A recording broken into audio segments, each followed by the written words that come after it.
7 de la mañana, 40 minutos. Don Juan, es que este fin de semana el presidente Gustavo Petro hizo un trino en el cual hace referencia a la fiscalía y hace referencia a lo que será la terna de la fiscalía.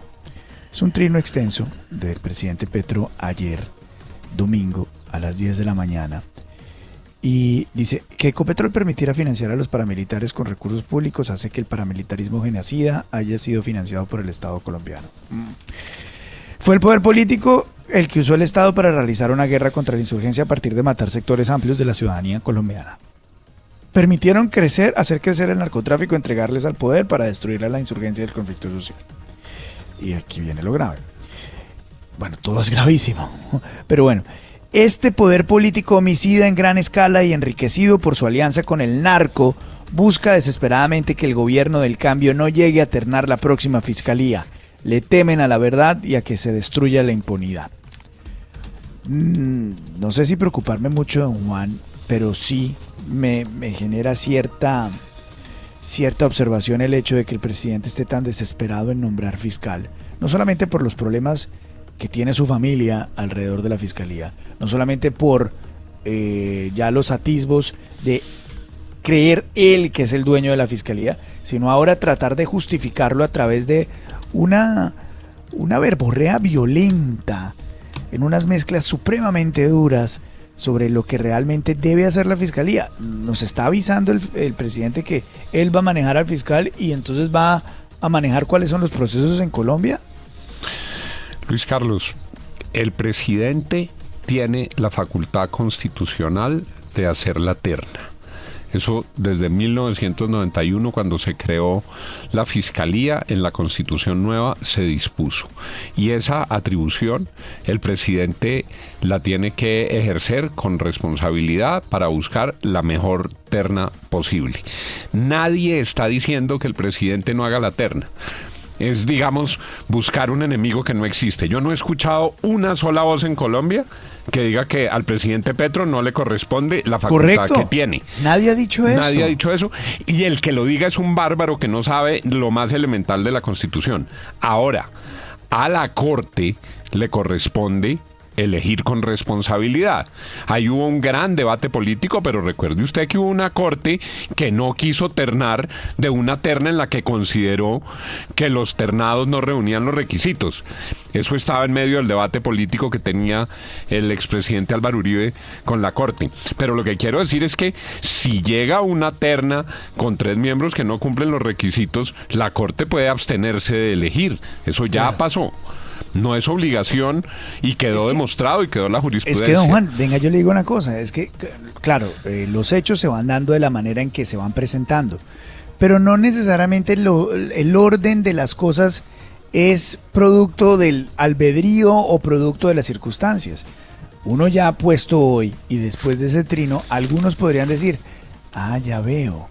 Entonces toda esta pelea con la fiscalía porque el presidente quiere poner a su fiscal para que mueva sus cosas y crear unos enemigos y darse en la jeta con el fiscal y sacar esto. No, el presidente tiene que hacer la terna cuando llegue el momento y la Corte tendrá que elegir. Si considera que tiene los requisitos, pues elegirá como lo dispuso la Constitución, de la terna que mandó el presidente de la República. Eso nadie lo está discutiendo. Ahora, en el trino del presidente de la República hay otros juicios con los que uno puede tener matices o discrepancias. Que diga que el poder político fue el que usó al Estado para realizar una guerra contra la insurgencia a partir de matar sectores amplios de la ciudadanía colombiana es por lo menos una generalización inaceptable. ¿Todo el poder político? ¿Usaron todo el Estado?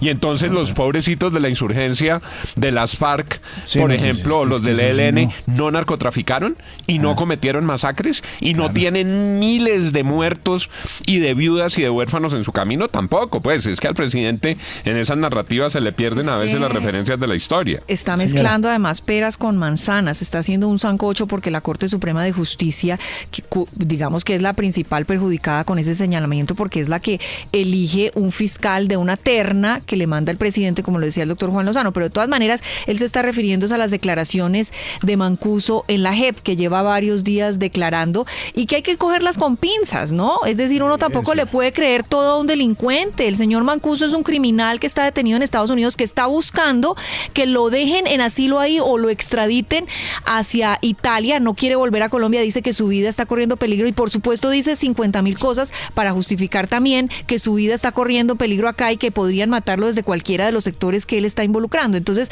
también uno no le puede creer todo al señor Mancuso. Eso hay que cogerlo. Tendrá verdades y también tendrá mentiras en medio de todo lo que está diciendo ante la JEP. Y que las investiguen. Totalmente. Y que las investiguen. Eso sí, sea quien sea y caiga quien caiga. Llámese como se llame, que investiguen lo que el señor está diciendo y si es cierto, pues que adelanten los procesos que correspondan. Me da la impresión, Luis Carlos, de que es más de la estrategia del gobierno para ambientar una idea que ya se ha venido ventilando desde hace varios días acá, y es llevar este caso de Colombia a un tribunal internacional de justicia. Es demeritar absolutamente todo el sistema judicial en el país a tal punto que le dé el argumento al gobierno nacional de que lo que se necesita aquí es un tribunal internacional, algo parecido a lo que manejó el ministro de Defensa en Guatemala. Exactamente. Es que aquí hay una cosa que creo que todos tenemos que entender desde el principio, y es: yo no conozco un país donde se le dé tanta validez a las declaraciones de los criminales, de los delincuentes que están encarcelados. Y eso ocurre porque en este país, a través de un montón de artilugios legales, hemos creado unos tribunales alternativos de justicia. Porque en la justicia tradicional, en la justicia que correspondería una sola justicia para todos, pues estas voces no tendrían validez. Pero como nos inventamos un montón de tribunales para escuchar a estos delincuentes y para seguir enredando, y que son susceptibles de ser utilizados políticamente para obtener beneficios, pero es que el sistema jurídico universal no permite este tipo de cosas. Este tipo de cosas pasan cuando se crean sistemas alternativos, ¿cierto? Donde supuestamente hay reparaciones de las víctimas. ¡No! Lo que se hace es utilizar esa supuesta reparación de las víctimas para favorecer ideas y protocolos políticos y demás. Y no, complejo. Luis Carlos, y permítame, me refiero a otro punto del presidente que yo, con todo respeto por la institución presidencial, digo que es inaceptable. Tiene un párrafo que dice: permitieron hacer crecer el narcotráfico y entregarles el poder para destruir la insurgencia y el conflicto social. No, presidente. Se le olvida que hay un rosario de muertos, de personas asesinadas, de personas sacrificadas por guerrillas que a veces no eran guerrillas, sino verdaderos carteles del narcotráfico. Que no nos vengan a decir ahora, Luis Carlos, porque eso es inaceptable, que el narcotráfico es un invento de las élites para perseguir la insurgencia. Es al contrario. Es la que en un momento fue insurgencia que se volvió cartel. Es que cuando las cosas no se llaman por su nombre generan distorsiones, claro, como la que se está creando aquí. Hombre. Es que les parece muy insurgente el brazo armado de los que tienen la FARC y que siguen narcotraficando. Por Dios. Por favor. Luis Carlos, quieren pendejos. Y esas declaraciones ante la JEP están teniendo un problema serio, que es que el peso testimonial de estos dichos pues tiene sí o sí que estar acompañado de evidencia y de lo que se puede probar. La semana pasada Mancuso dijo que había ido a las instalaciones de El Tiempo y que Francisco Santos lo invitó para que le explicaran a los editores cuál era el proceso de las autodefensas, y Francisco Santos dijo que eso es a todas luces una injuria y una calumnia, y que los expedientes judiciales demostraron que era falso. Es decir, uno no puede ir a un tribunal de justicia, audiencias públicas, a decir cosas que nadie sabe si son ciertas punto, o no, Santiago, y que terminan ante la opinión pública convirtiéndose en ciertas porque sí. La JEP tiene que clarito, rápidamente decir si esas cosas tienen evidencia o no, porque lo ponen al público con esta mano de medios que acaban de nacer además financiados por el Estado. Todo el mundo lo empieza a notar, y entonces es verdad. ¿Y dónde están las consecuencias? ¿Y dónde está? Queda la narrativa, Luis Carlos. Bien. No, y Queda- Pero además esos mensajes del presidente que la confesión, un hijo de la oligarquía bogotana, a ver, el señor Francisco Santos fue secuestrado, o sea, un momentico ya. sí, uno, Sí, me he dicho, mire lo que está como diciendo el decían, uno no le canciller. puede estar poniendo una lápida en el pecho a una cantidad de ciudadanos. Pero además es una agenda, parece que es una agenda de gobierno, ¿no? El canciller, cuyas funciones nada tienen que ver con esto, publicó un trino hoy. Le llegó el turno a Macaco, Carlos Mario Jiménez Naranjo, sitio de recepción de sus relatos, antiguo cuartel general del bloque central Bolívar AUC, vereda La Mojosa, municipio Cáceres, Bajo Cauca. Es decir, el gobierno está muy interesado en que los paramilitares digan cosas que nadie sabe si son ciertas o no, y debería haber también un capítulo para Bien. hablar de la FARC política a propósito del canciller. 7:51, esto es la FM, las noticias como son.